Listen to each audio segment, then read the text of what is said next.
బీదవాళ్ళు, మధ్యతరగతి ప్రజలు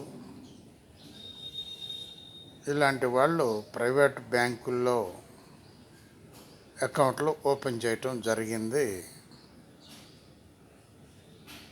ఈ ప్రభుత్వంలో కూడా. ఈ ప్రభుత్వం ప్రతి వాళ్లకు బ్యాంకు అకౌంట్లు ఉండాలి అనేటటువంటిది ఒక రూల్ ప్రవేశపెట్టింది ఈ యొక్క మోడీ ప్రభుత్వం. మేము బ్యాంకులో అది వేస్తాం ఇది వేస్తామని చెప్పి ప్రోపగాండా చేసి బ్యాంకులను ఓపెన్ చేయటం జరిగింది అకౌంట్లు. ప్రైవేట్ బ్యాంకులు ఏవైతే ఉన్నాయో ఈ ప్రైవేట్ బ్యాంకుల్లో మినిమం బ్యాలెన్స్ లేదు అని చెప్పటం జరిగింది.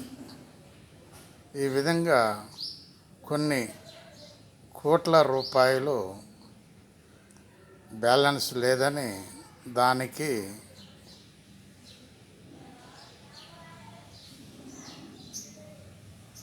వడ్డీగా,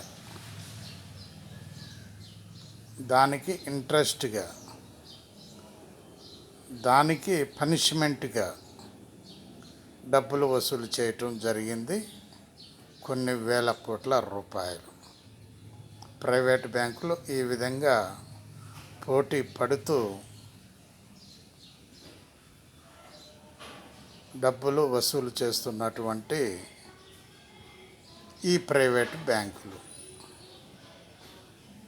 మరి గవర్నమెంట్ ఏం చేస్తుందో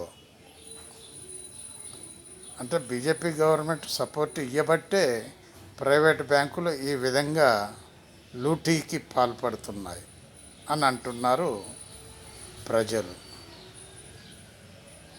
బ్యాంకులో మినిమం అకౌంట్ లేకపోతే దానికి పనిష్మెంట్ ఎందుకు అని అంటున్నారు బ్యాంక్ అకౌంట్స్ ఉన్నటువంటి వాళ్ళు. ప్రజలు ఇది ఒక రకమైన మోసం అని అంటున్నారు ప్రజలు.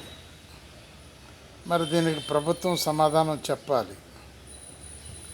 మాట్లాడితే పొదుపు అనేటటువంటి ఫైనాన్స్ మినిస్టరు మరి దీనికి సమాధానం చెప్పగలదా? ప్రైవేట్ బ్యాంకులు ఎందుకు ఈ విధంగా లూటింగ్ చేస్తున్నాయి? మినిమం బ్యాలెన్స్ పాటించకపోతే దానికి వడ్డీలు వసూలు చేస్తున్నాయి. ఎందుకో మరి. అంటే ఇంకా లూటీ చేయటం ఇంకా తగ్గలేదని అర్థం. దీని అర్థం ఇంకా ఎంతవరకు లూటీ చేస్తారు దేశాన్ని అని అంటున్నారు ప్రజలు. ఆలోచించండి ఒక్కసారి. బాలసాని వీరప్రసాద్, హైదరాబాద్.